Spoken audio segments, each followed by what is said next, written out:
Fala pessoal, tudo bem? Hoje a gente está num local diferente. Estamos nos estúdios de TV Abigraf e Printcast. Agora nós temos endereço fixo, já podemos fazer o carnezinho no mapping e temos casa, não somos mais homeless. Bom dia a todos, boa tarde, boa noite. Vocês estão na TV Abigraf e no Printcast. E hoje a gente está recebendo um cara bacana demais. Aliás, hoje nós estamos num ambiente 100% corintianos. Me ajude a receber Daniel Heraldo. Muito legal, tudo bem? Como vão? Obrigado aí pelo convite, pela participação. Feliz de estar iniciando essa nova jornada aí com vocês também. Seja de sucesso para nós.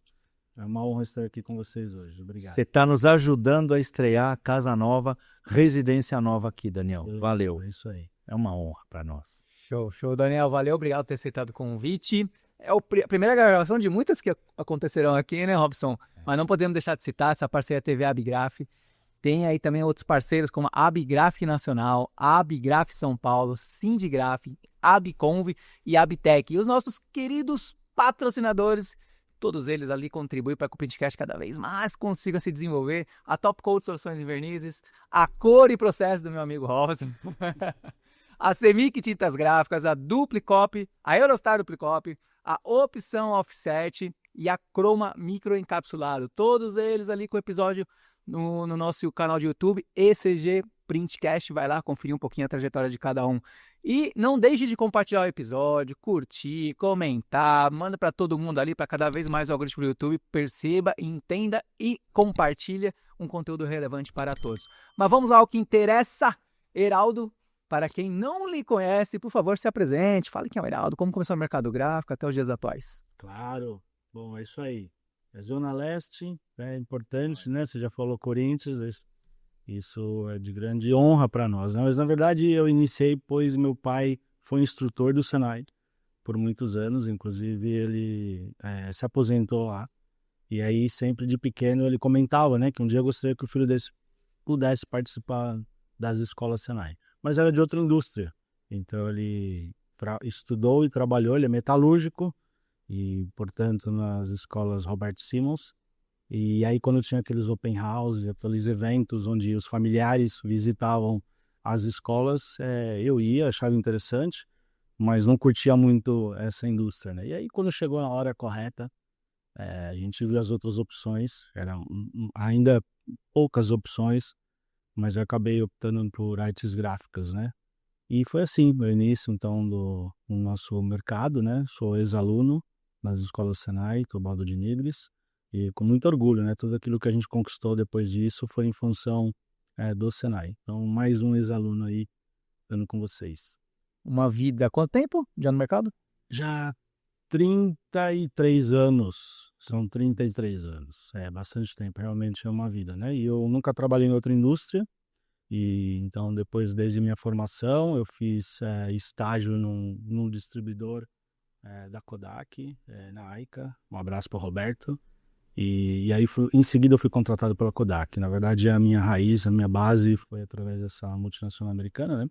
Trabalhei por 17 anos, quase 18 anos lá. Eu tive passagens aí por diferentes funções e, enfim, uma trajetória longa, né? Então, você tem a oportunidade realmente de estar trabalhando, mas sempre com relacionamento a cliente. Acho que isso é muito importante também. Então, sempre tive contatos de área técnica, área comercial, de distribuição, serviço e assim por diante, né? E depois passagem por outras empresas também, complementando, né? Tive a honra de estar em outro distribuidor da Kodak também. Aí, nesse momento, eu entrei no mercado de flexografia, que foi a Zanato Soluções Gráficas. Após isso, eu voltei para São Paulo e trabalhando na Antalis como gerente comercial. Aí eu mudei de bandeira, né, de Kodak para Fujifilm, e a Antalis teve um desfecho não muito positivo, acho que muitos sabem disso. Sim. E aí, nesse momento, eu estou com a Conita Brasil, uma empresa que abriu as portas, né, nos deu a oportunidade. E aí, praticamente todo esse tempo, eu trabalhando com o mercado de pré-impressão e com as matrizes de impressão offset. Mas também a gente trouxe a bagagem em relação ao mundo dos papéis, né? Então hoje a Conita ela é Master Dealer da Fedrigoni, Special Papers, e a gente desenvolve um trabalho legal com os papéis importados. Bacana. Tu falou que trabalhou já em multinacional. Teve oportunidade para fora? Alguma experiência estrangeira? Tive muitas viagens, inúmeras, já não sei mais dizer quantas foram, mas acho que a principal foi trabalhar e morar nos Estados Unidos por quase 4 anos, foram 4 anos incompletos, e aí realmente a cultura é completamente diferente. Eu fui com minhas 2 filhas, elas também hoje falam inglês fluentemente, isso é uma oportunidade única, né? Todos sabem quem tem essa oportunidade. A mais velha foi alfabetizada pela primeira vez em inglês, então isso é um diferencial enorme.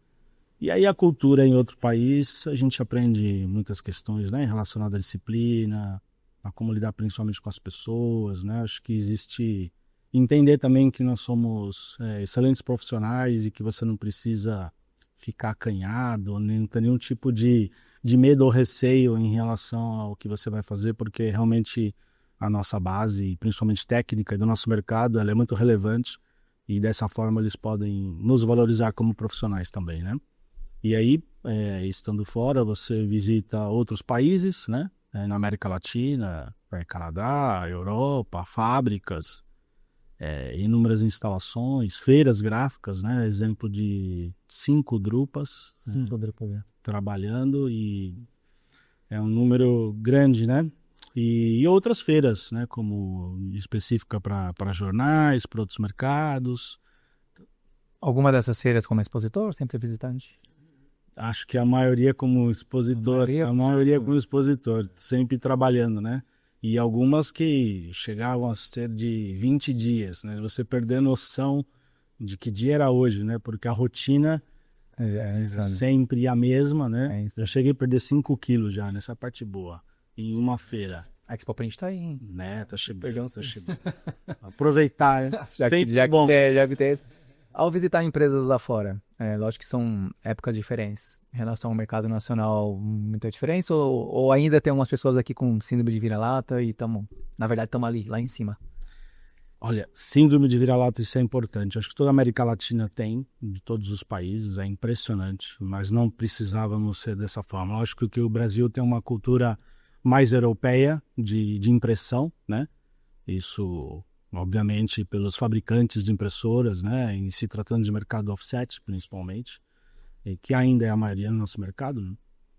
Mas nós temos realmente empresas no Brasil que são referências lá para fora, né? Em vários aspectos, e de produtividade, de automação, e muitas vezes que nós recebíamos visitantes também, ou fazendo algum tipo de análise, ou para conhecer o nosso mercado, ou para nos ajudar em qualquer tipo de circunstância, nós levávamos para algumas empresas que a gente escolhia a dedo também, para demonstrar o nível de organização, de layout, vários aspectos que eles não imaginavam que o Brasil poderia ter também como indústria. Então isso é muito relevante, saber que sim, nós temos empresas de ponta, com toda certeza. Que bacana. Daniel, com essa experiência, você tem uma visão do técnico brasileiro? Eu te pergunto isso porque a gente conversou com várias pessoas já que tiveram passagem técnica no exterior. A gente fica com a impressão de que o técnico brasileiro é muito bom, muito dedicado e flexível para trabalhar, no ponto de vista de criativo. É isso mesmo, cara? É isso sim. Desculpa. O que as outras empresas ou países possuem de forma muito mais rígida é a questão dos processos e disciplina, né? Então ele segue muito mais à risca. Mas em se tratando de mercado gráfico, né?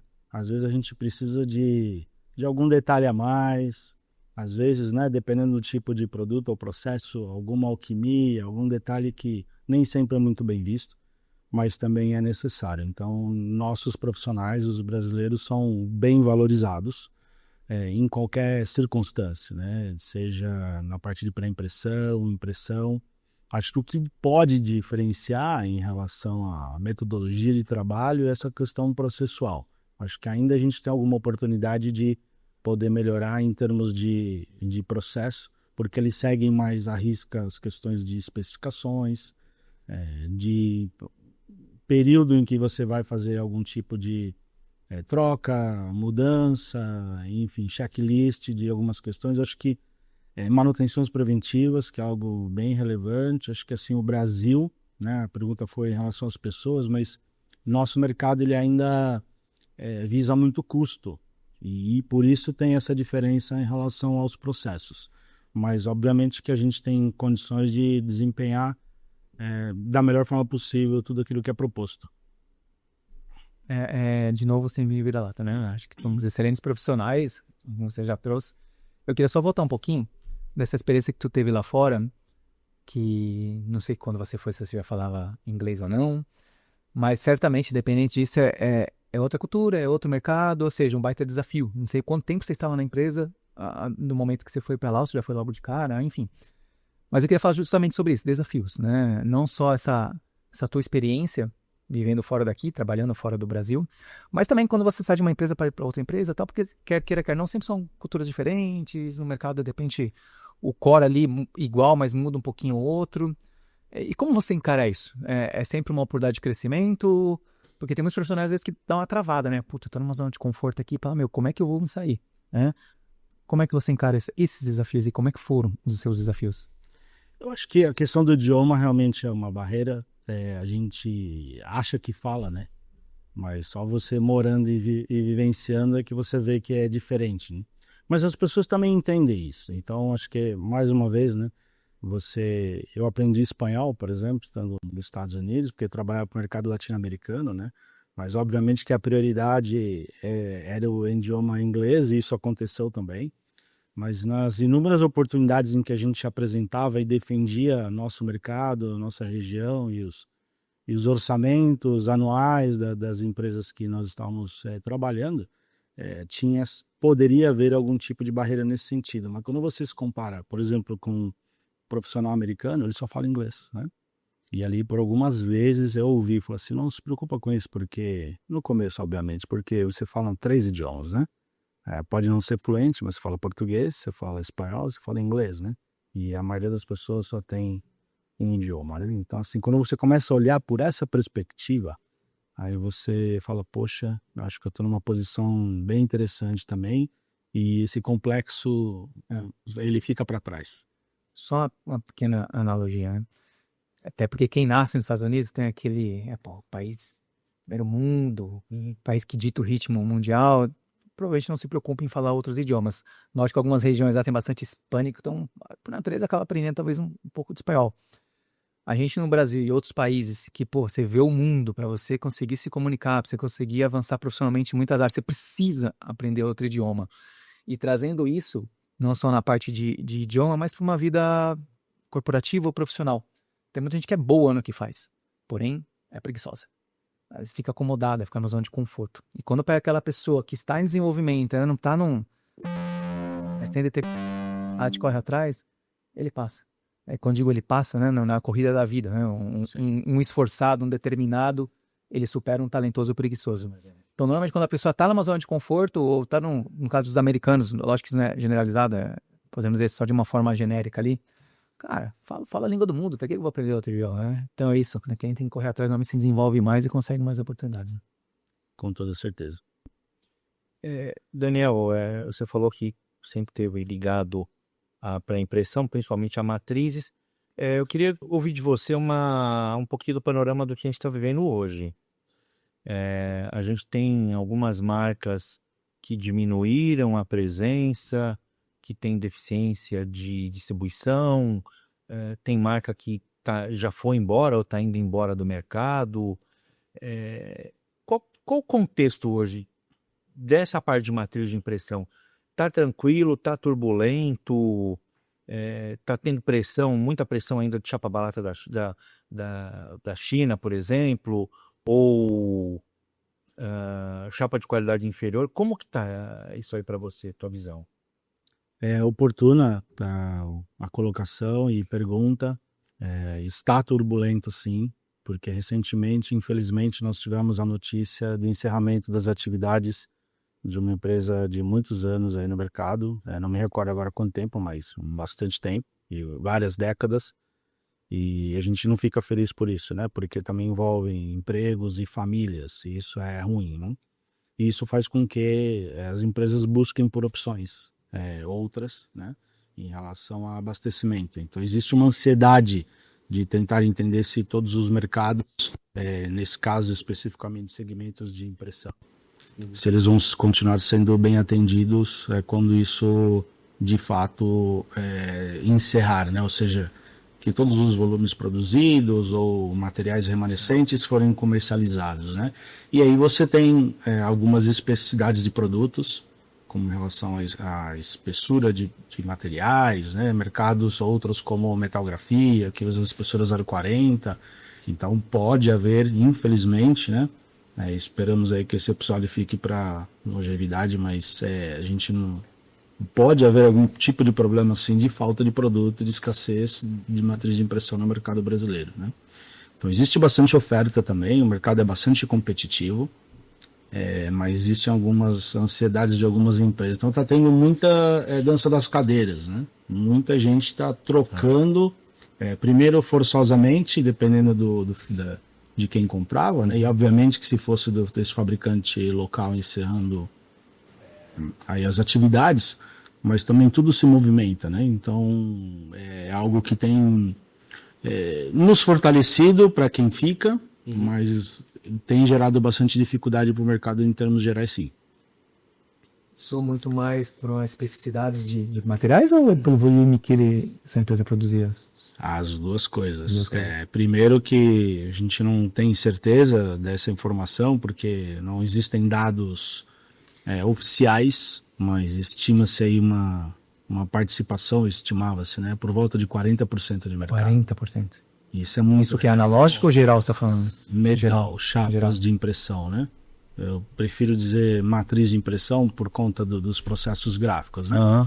E isso é uma participação elevadíssima, né? Então você imagina que outras empresas precisam repor de uma certa forma, né? E com toda certeza, e toda essa pujança que havia, né? E liderança de mercado, né?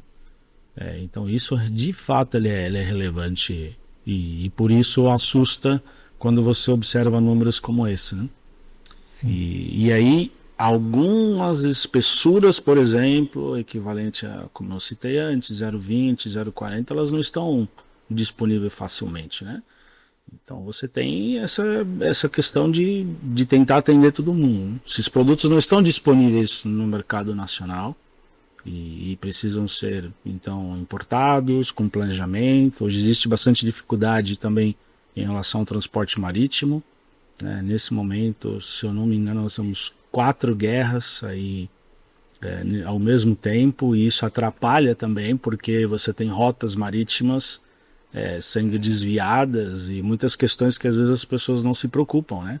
Mas só para você imaginar um mercado de lata, por exemplo, né? Que não é tão próximo, a gente não está todo dia nesse mercado, mas de repente ele pode, uma lata impressa que abastece o mercado de alimento, pode ficar sem produção.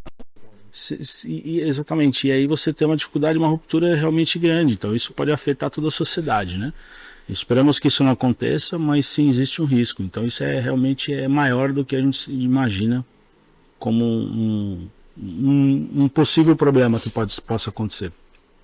Não sei se pode dizer a tradicional, mas 0,30 tranquilo. As dificuldades maiores são nessas espessuras ou algum tipo de especificação que por 40% do mercado é difícil em qualquer... Esses 40, 0,30 de repente representa uma parte.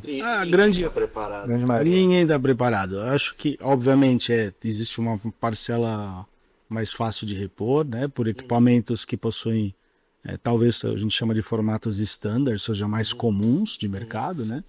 Mas existem outras que é mais difícil, né? Então não existe esse produto à pronta entrega para ser disponibilizado para que a empresa substitua do fornecedor A para o fornecedor B, o material esperando porque tem uma especificação diferente. Então, aí que está a complexidade, né? E todos nós estamos trabalhando para poder repor, mas é bem complexo. Eu lembro, uma época eu trabalhei nesse mercado e eu tinha muita facilidade para vender em cliente de formato VLF. Tem mais gente produzindo chapa para VLF ou não? Sim, né? VLF em função do formato, né? Uhum. Impressoras de grandes formatos e sim, existe um segundo fabricante nacional, né?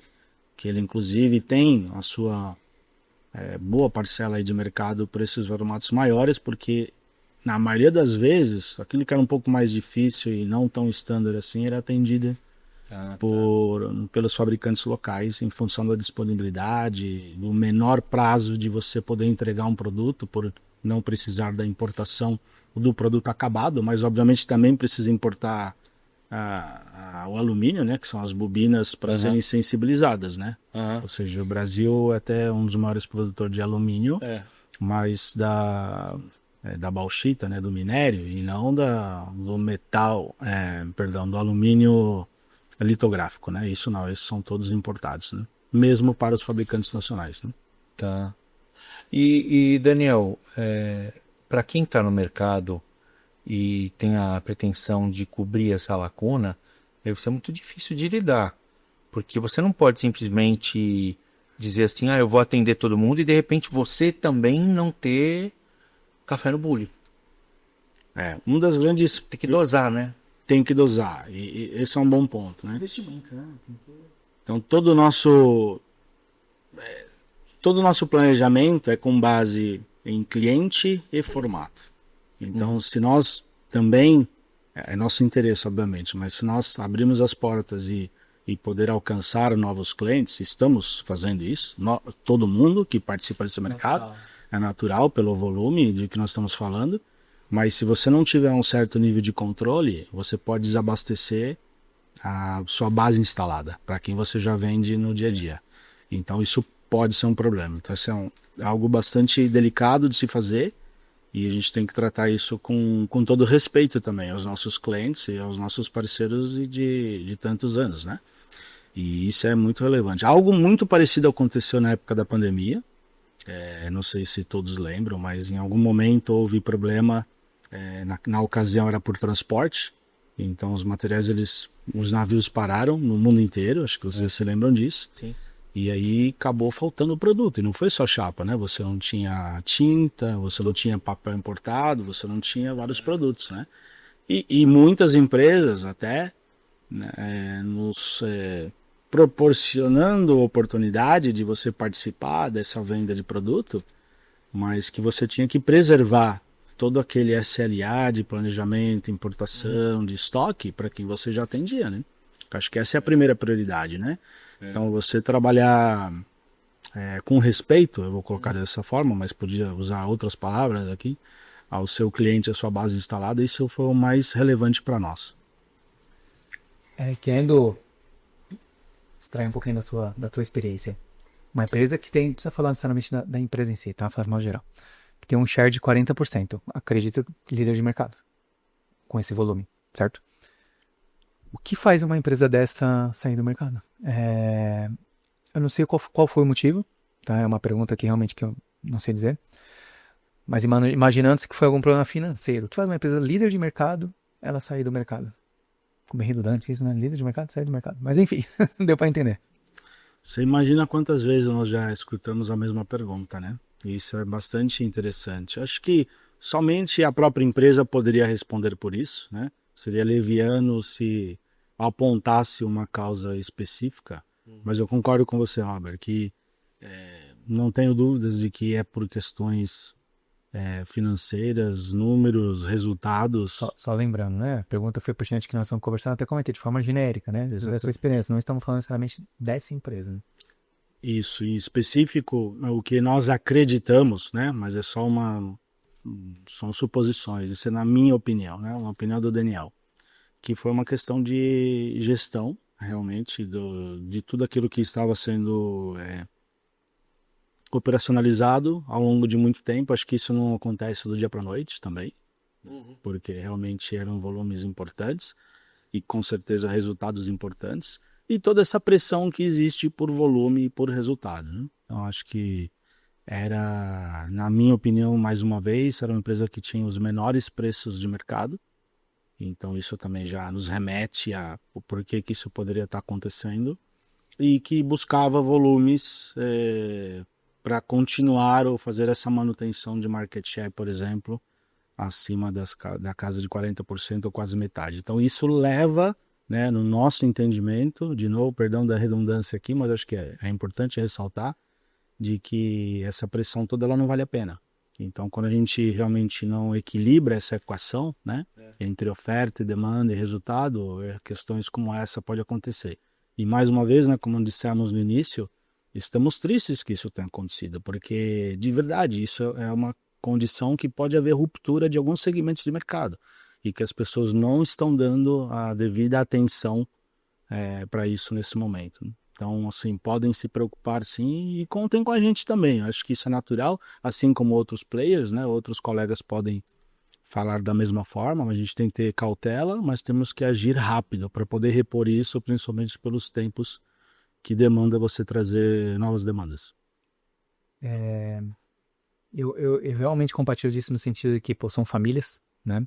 Mas ao mesmo tempo, Amigos nossos. sim, mas assim, é o mundo, gente. O mundo é injusto, sempre vai ser e não adianta. Gera oportunidades de bons profissionais, de novos clientes, óbvio que tudo devidamente planejado, porque também você tem um cliente com uma especificação totalmente diferente da tua, pô, será que vale a pena, né, pelo volume? Enfim, são negócios, né? E isso também mostra, que a gente já sempre falou algumas vezes, né, Robson, que só faturamento não quer dizer muita coisa. Na verdade, não quer dizer nada. É um indicador bacana, legal, mas se não gerou resultado, não gerou caixa, você tá caminhando, você tá já fugindo do nosso mercado, tá? Mas que adianta uma loja vender em 12 vezes, pô, fatura pra caramba, mas de repente não tem antecipação, porque a antecipação ali percentual de taxa é alta. Tá, e aí? E o giro do produto, né? E a grana que vai ter em caixa para ficar fazendo esse giro? Então, só faturamento não significa muita coisa. E é isso, a empresa, quer queiram, quer não, para aqueles que não gostam disso, a empresa é feita para dar lucro. Empresa que não dá lucro, fecha. É isso aí. A gente fala, às vezes a gente puxa a orelha do empresário gráfico que não faz a conta direito. E a gente conhece muitos empresários que eles têm obsessão por ver máquina rodando, independente da condição que está rodando. Se aquilo que está rodando está dando lucro, ou se não, se está contribuindo para ele pagar o custo fixo, ou se não, se está fazendo um buraco embaixo do pé, quer dizer, Não, só faturamento. o André comentou, preços abaixo do mercado, a gente já viu várias gráficas que algumas outras empresas falam, pô, como é que ele faz aquele preço, Tem, não vamos citar nomes aqui, mas tem de algumas empresas que fecharam e que praticavam um preço bem abaixo do mercado. Não tem, cada um tem seu custo, tem empresas que tem um poderio gigante, que consegue, né, realmente ter um custo diferenciado, mas tem umas que literalmente é para pagar a conta e prejudica o mercado de modo geral, né? Sim. Não tem segredo, não. Não tem segredo, mas é isso, acho que concluímos bem o que houve, né, em relação a essa importante empresa. Há uma reclamação muito grande também dos empresários em relação ao seu comentário, Robson, de querer também buscar produzir a qualquer custo, né, ou seja, manter as máquinas imprimindo, né, em outras palavras, como a gente costuma dizer. Tem uma questão de impostos no Brasil também bastante complexa, né? Terrível. Questão de papel imune também, a gente já viu outras empresas que entraram nessa e infelizmente tiveram dificuldade. Acho que as empresas também precisam se desenvolver no aspecto de vender melhor, né? Então, não é só vender mais, é vender melhor, que tem uma conotação completamente diferente, né? Então, assim, muitos empresários buscando reduzir custos, talvez leva a questões como essa, né? De alguns fornecedores terem dificuldade por essa pressão, mas acho que é importante investir na ponta também, né? Em você poder enobrecer produto, agregar valor de diferentes maneiras, né? Nosso mercado gráfico mudando, né? Seja os processos ou até mesmo os produtos, né? Acho que as duas coisas de maneira intensa, recentemente, pelo menos na última década. Então, realmente precisa se reinventar para que isso não aconteça e não fique refém a buscar por custos menores em suas produções. Você falou do imposto, a gente passou por uma situação agora, até a semana passada, a gente estava recolhendo 3,5% de IOF das remessas que a gente faz para o exterior das compras de software, né? E durante o mês de junho, acho que final de maio ou já no começo de junho, veio a regra, tem que cobrar o IOF, que nós vamos pagar o IOF. Acho que na quinta ou na sexta-feira a gente recebeu a notícia de que caiu. o IOF. E aí tem um monte de negociações que a gente já fez, pedido que já entrou, nota que já emitiu, e tem cliente que ficou bravo, fala, não, então você vai me dar um desconto, você vai me dar um cashback desses 3,5%. Mas, negão, a Receita não dá cashback daquilo que ela já tributou. É uma loucura, né, cara? A gente vive um meio maluco de imposto aí que é difícil, hein, Robert? Brasil é uma insegurança jurídica, tributária, empregar, enfim, né? Brasil não é fácil, não. Eu tenho uma filha vivendo no Canadá e eu passei por isso também, então, assim, a gente sabe que isso nos afeta a todos, né, de uma forma ou de outra, né? Seja nos negócios ou não. Tu comentou de investir na ponta, né? Trazendo esse investimento. Eu tenho comigo, toda empresa tem que ter um bracinho ali de educação. Seja para com os clientes, com os colaboradores, enfim, né? Hoje, como é que é isso na empresa? É fundamental, né? Treinamento é algo que deve estar em primeiro lugar. Acredito até que as relações humanas, né? Um dos maiores desafios que eu entendo como profissional hoje em dia é tratar as relações humanas, né? Então a gente tem tanta tecnologia disponível, né? Mas se a gente não poder utilizar essas ferramentas da maneira adequada, a gente pode não ter sucesso em relação a isso. Então, acho que cada um com sua especialidade, obviamente, mas você poder treinar seu profissional de uma maneira adequada, para ele também identificar qual nicho de cliente, né? Até por resultado que a gente acaba de dizer, né? Vale mais a pena, é super relevante. Então, primeiro você precisa conhecer do seu produto, mas também toda a parte processual, ela precisa ocorrer, né? Bom, você sabe melhor que eu, como especialista, né, que venda um processo, né? Mas eu acredito também que, por exemplo, quando eu me deparo com clientes, eu vejo que muitos dos fornecedores gráficos existem equipes maiores e às vezes até melhores formadas, treinadas do que as próprias gráficas. Me chama a atenção quando eu pergunto sobre a estrutura de vendas comercial das empresas gráficas, que em geral elas são pequenas, elas são menores, onde, né, é comum também que no nosso mercado existe umas empresas, em sua maioria familiares, né, onde os donos também participam da questão comercial. Eu acho que é super relevante, obviamente, mas também existe uma dependência da parte deles, né? São poucas as multinacionais que no Brasil hoje, né? A gente poderia falar algumas, mas pelo universo de empresas que a gente tem é muito pequeno. Então, acho que poderia sim fazer investimentos maiores em treinamento, em processos, né? Algo que não é novo, inclusive, né? De software, sistemas, e tem muita informação disponível, inclusive gratuita, que seria possível obter melhores resultados com a implementação. Acho que essa, inclusive, é uma palavra-chave, né? Você implementar os processos de maneira adequada talvez seja um dos maiores desafios. Hoje, nessa parte de educação, até de gerar conteúdo, o que eu conheço? Tem ali a newsletter, que gera conteúdo, tem lives também, tem algumas questões, assim, algumas frentes, assim, né, para gerar conteúdo. Temos algumas. A gente tem primeiro um departamento específico trabalhando com marketing e produto. Aliás, para mim, né, na minha concepção, vendas, marketing e produto é a mesma coisa. Então você tem que trabalhar de forma, no mesmo universo, trabalhar tudo junto.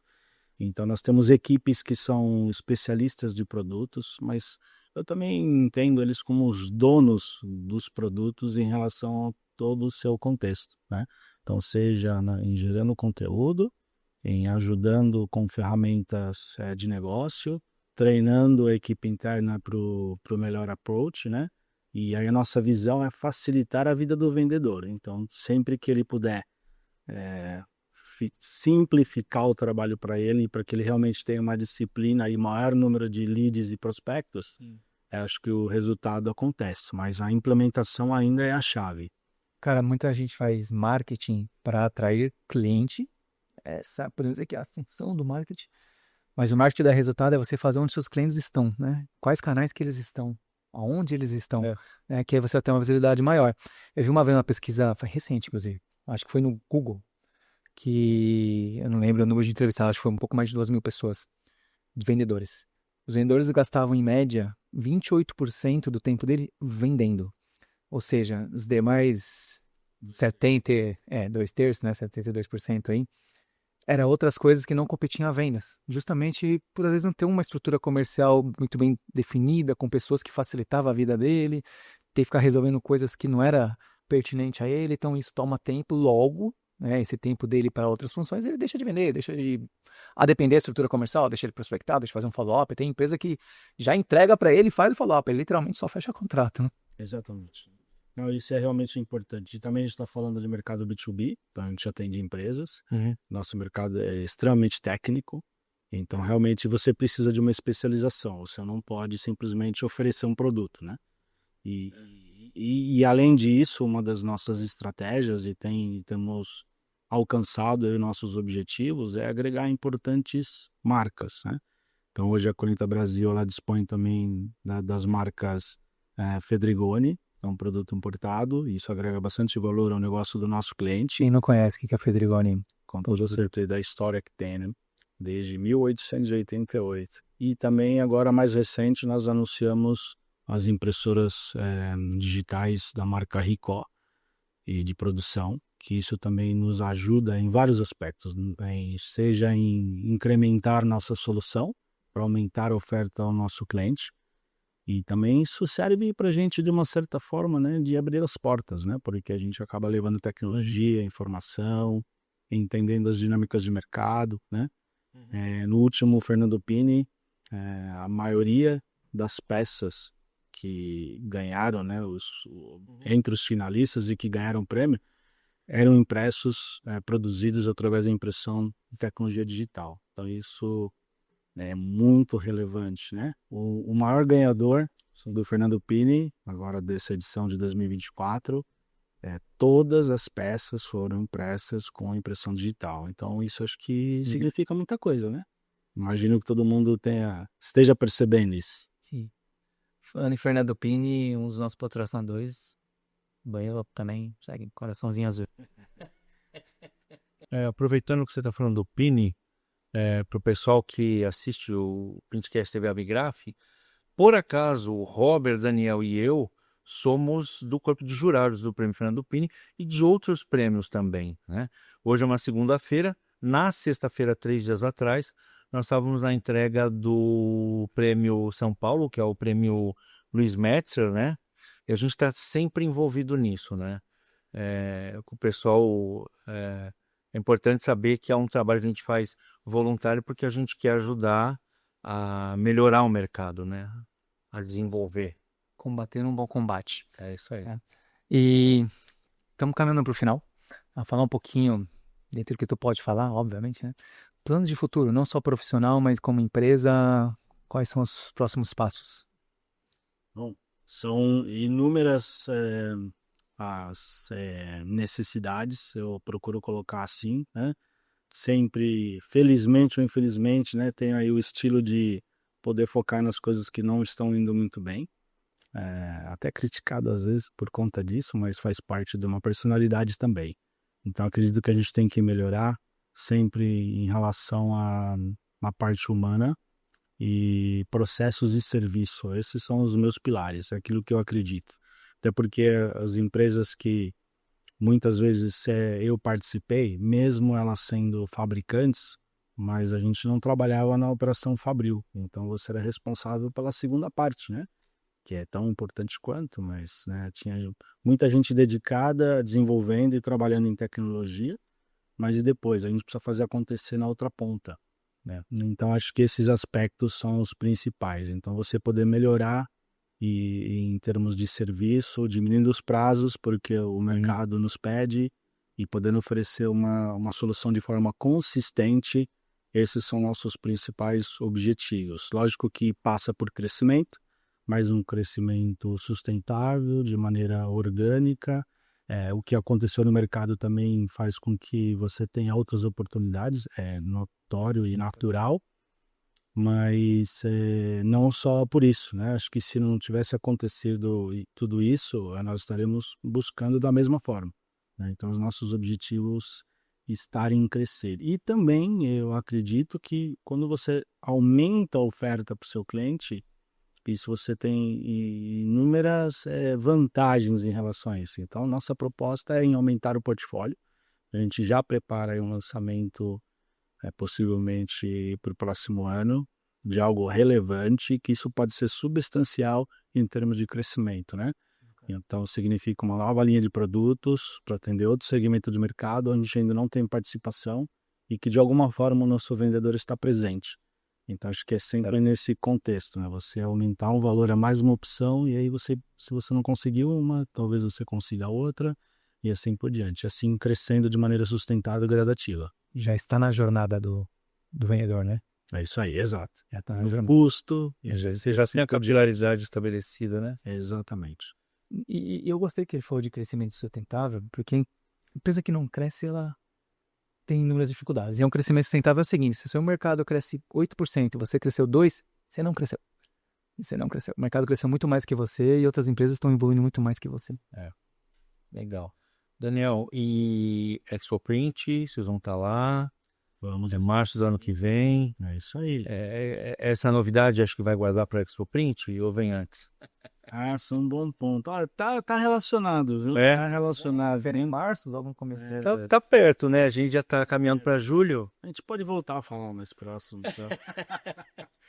Legal. Spoilers por aí. Sem spoiler, né? Mas algo que vai nos motivar ainda mais a entregar um melhor serviço ao nosso cliente. Legal. Bacana, bacana. Lembrando que terá patrocinador nosso também na Expo Print. É a principal feira da América Latina? É a quinta do mundo? É, aqui quarta. Acho que é Quarta já? Já. Logo, logo pegamos um pódio. Enel, obrigado, cara. Imagina, Robert.